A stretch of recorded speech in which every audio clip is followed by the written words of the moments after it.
Hi guys, welcome to Alicia Reads. Very good to see you here. I'm super excited to share with you the book I just finished reading last night. And to be honest with you, I haven't heard of the author before. I stumbled upon this book a few weeks back in my library, and this was marked as a new release, even though the book came out in 2020 and I believe it became available in my library in December of 2020. However, it's still considered a new release, and I was very excited because the story plot from the description on the back of the book seemed pretty interesting to me, and I'm glad I did because the book was actually really, really good. So, the book is called The Bright Side of Going Dark by Kelly Harms, and I really like this cover.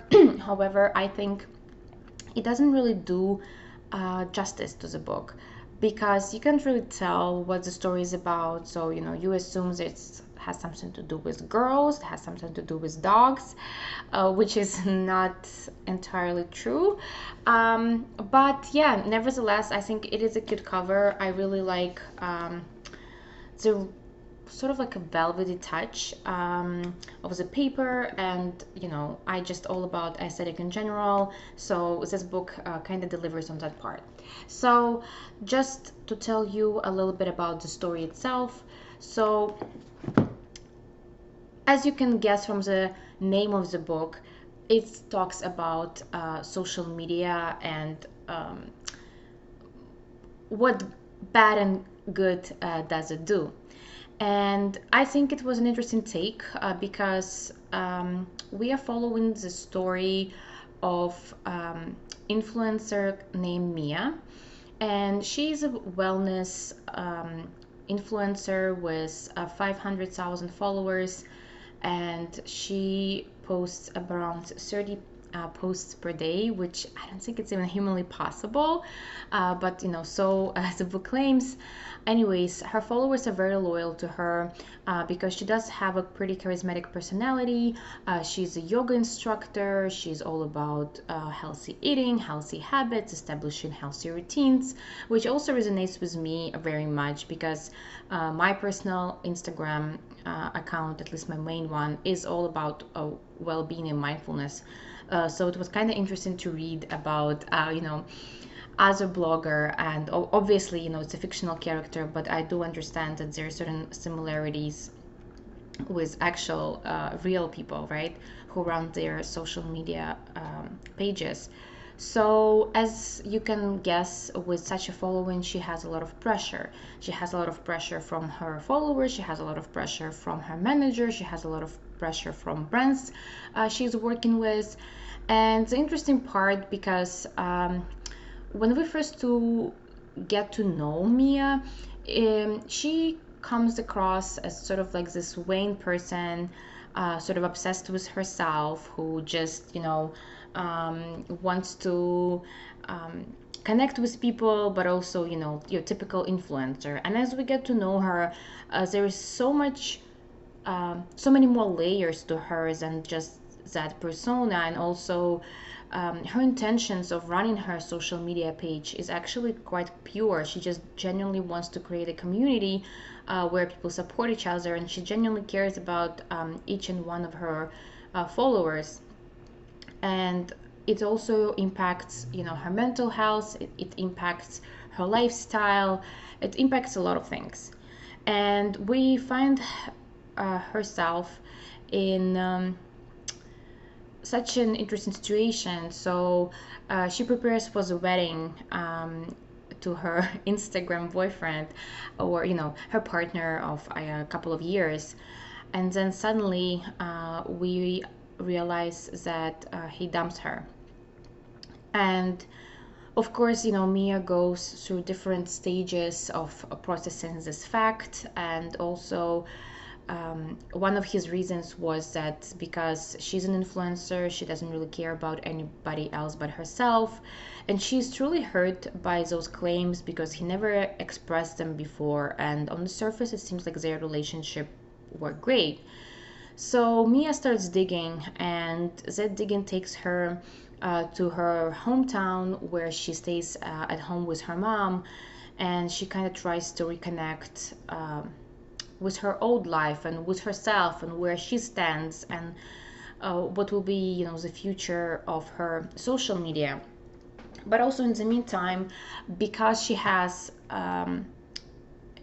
people who sort of rely on her, she needs to keep posting. And she didn't tell her followers that she canceled the wedding, and that's where her page becomes totally fake.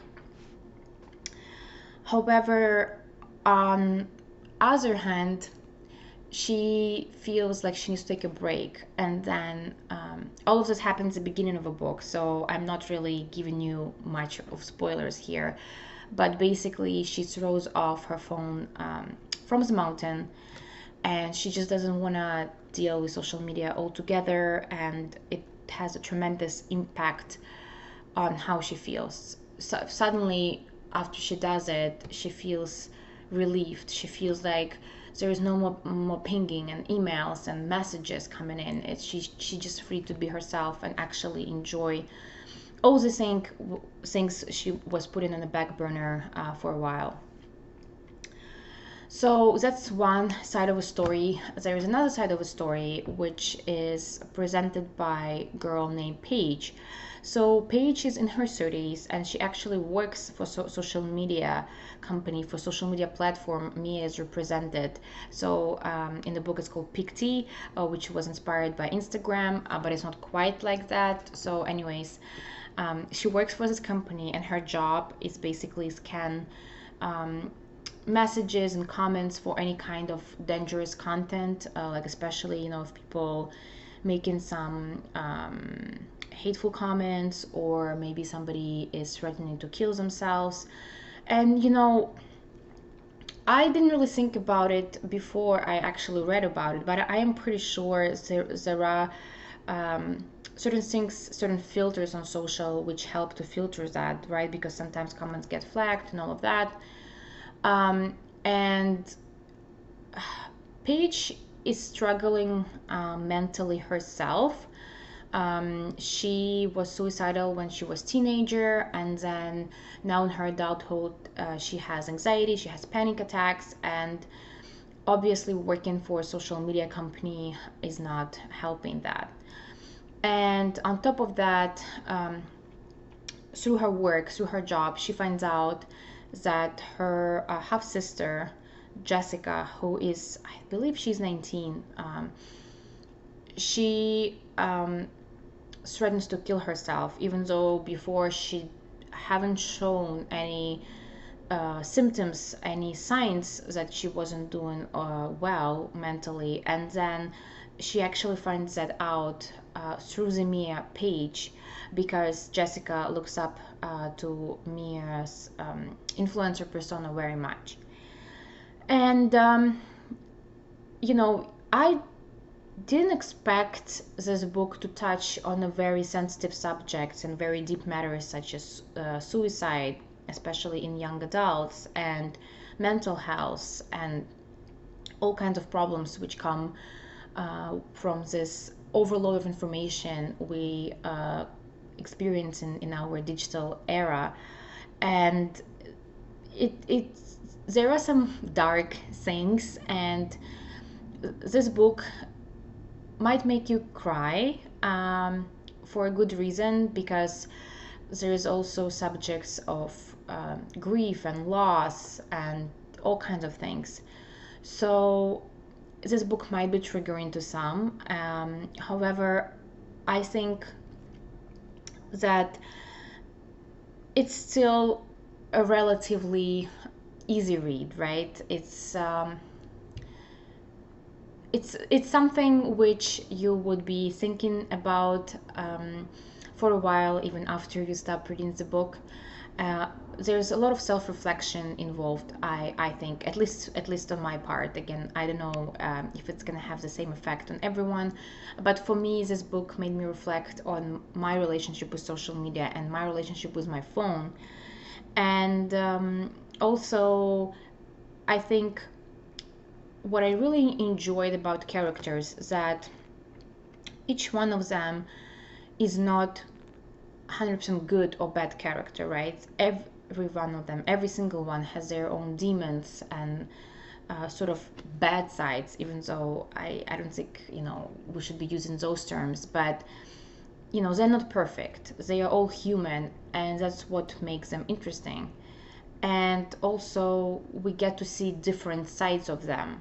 And we peel the story as an onion, and we understand why they reacted this way, why they think what they think, and things like that, which I do appreciate in a book.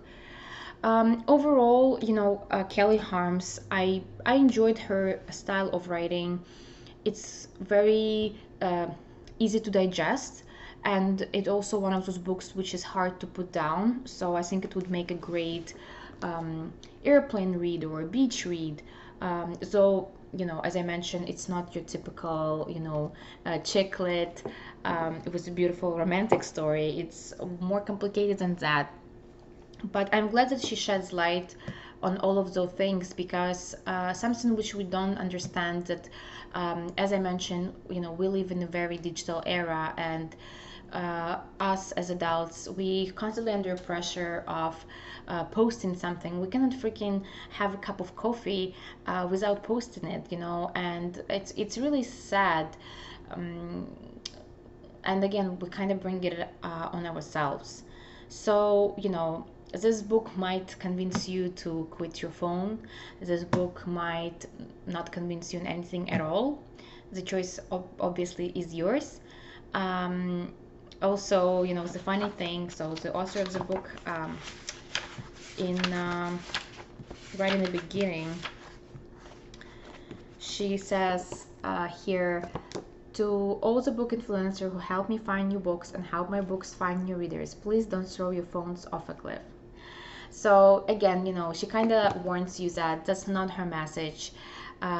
Even though she does, advocate for quitting your phone and quitting social media, she doesn't want you to become, weird about it and maybe go on it cold turkey. Because, there are bad things to social media, but there are also good things to social media. And I want to talk a little bit more about that without ruining the plot of a book. But for example, for Mia, social media gives her that sensation of being connected to people, right? And it helped her to get through some hard times in her lifetime. And I think that's all what we all need, that from time to time, because sometimes we cannot really reach out to our friends. They're busy.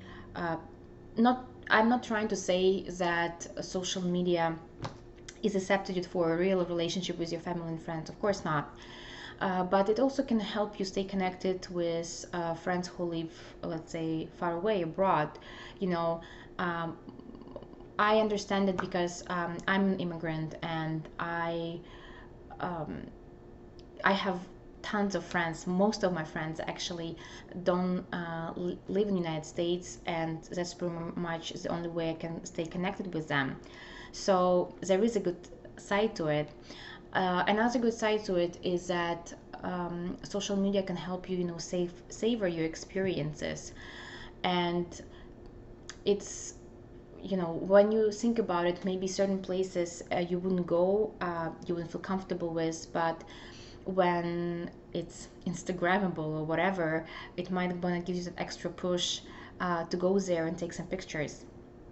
So I guess, there is also a good part in it, depending from which angle you look at it. But I think what Kelly Harms wants us to understand is that we should always prioritize our mental health, and we should always reach out to the one who are close to us.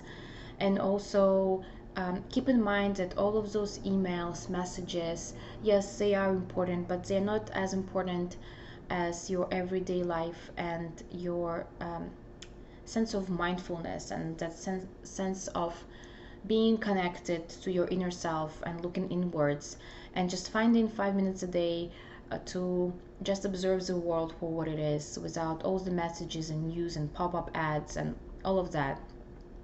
And um, I really enjoyed it. I think it was a great summer read. I'm not to say that you shouldn't be reading it in any other season, but I personally really enjoyed her description of Colorado nature.